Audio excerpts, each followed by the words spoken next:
Lunch കഴിച്ചുകൊണ്ട് ഒരു training start ചെയ്താലോ? സംഭവം വേറെ ഒന്നുമല്ല, ട്രെയിനിങ് രാവിലെ തുടങ്ങിയിട്ടുണ്ട്, പക്ഷേ ഞാൻ എത്തിയത് ഉച്ചയ്ക്കാണ്.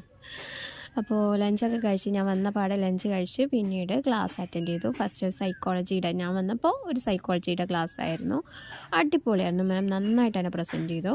പിന്നീട് ചായയൊക്കെ കുടിച്ചു. വൈകുന്നേരം എനിക്ക് റൂം കാണിച്ചു തന്നു.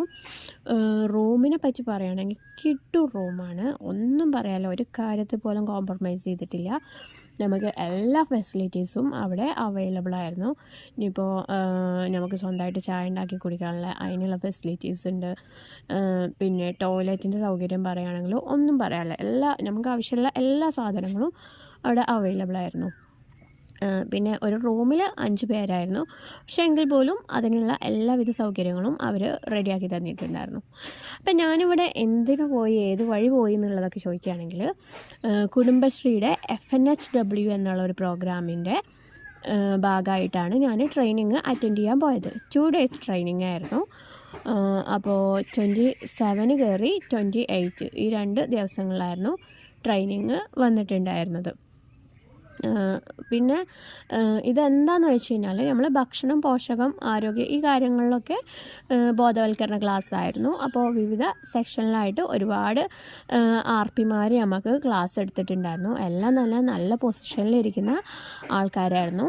അപ്പോൾ നമുക്ക് കുറച്ച് എൻജോയ്മെൻറ്റും കാര്യങ്ങളൊക്കെ ആവാൻ വേണ്ടിയിട്ടാണ് റിസോർട്ടിൽ നമുക്ക് ഈ ഒരു സൗകര്യം ഒരുക്കി തന്നിട്ടുണ്ട്.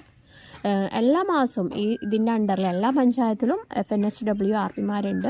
അപ്പോൾ എല്ലാ മാസവും ഇവർക്ക് വേണ്ട 1 day ട്രെയിനിങ് കൊടുക്കാറുണ്ട്. അത് മലപ്പുറത്ത് വെച്ചിട്ടോ അല്ലെങ്കിൽ കുടുംബശ്രീയുടെ ഏതെങ്കിലും ഹാളിൽ വെച്ചിട്ടൊക്കെ ഉണ്ടാവാറുള്ളത്.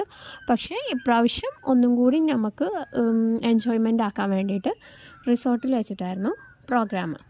അപ്പോൾ ഇതാണ് നമ്മുടെ സെക്കൻഡ് ഹാളിൽ നല്ല അടിപൊളി റിവ്യൂ ഉണ്ടായിരുന്നു, പേര് പോലെ തന്നെ.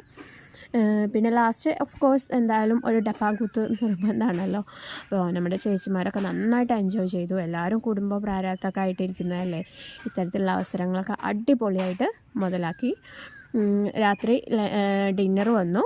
പൊറോട്ട, ചപ്പാത്തി, കുറുമ, ചിക്കൻ കറി, പിന്നെ ഗീ റൈസ്, പിന്നെ അതിൻ്റെ സൈഡ് ഡിഷസ്. ഇത്രയും ലക്ഷറിയസ് ആയിട്ടുള്ള ഫുഡായിരുന്നു പ്രൊവൈഡ് ചെയ്തിട്ടുണ്ടായിരുന്നത്. പിന്നെ ഞാൻ വണ്ടി ലോക്ക് ചെയ്തിട്ടുണ്ടായിരുന്നില്ല. വണ്ടി ലോക്ക് ചെയ്യാൻ വേണ്ടിയിട്ട് പുറത്തിറങ്ങി. അപ്പോൾ അവിടെ നമ്മുടെ റിസപ്ഷന് അപ്പോഴാണ് ഞാൻ കാണുന്നത്. നല്ല അടിപൊളി സെറ്റിങ്സും കാര്യങ്ങളൊക്കെ ഉണ്ടായിരുന്നു. അപ്പോൾ ഇതൊക്കെയാണ് ഉള്ളത്. പിന്നെ നമ്മുടെ പ്രോഗ്രാമിനെ കുറിച്ച് പറയുകയാണെങ്കിൽ, FNHWൻ്റെ തുടക്കകാലത്ത് അൺലിമിറ്റഡ് ആയിരുന്നു നമുക്ക് വർക്ക്. ഒരു മാസം തന്നെ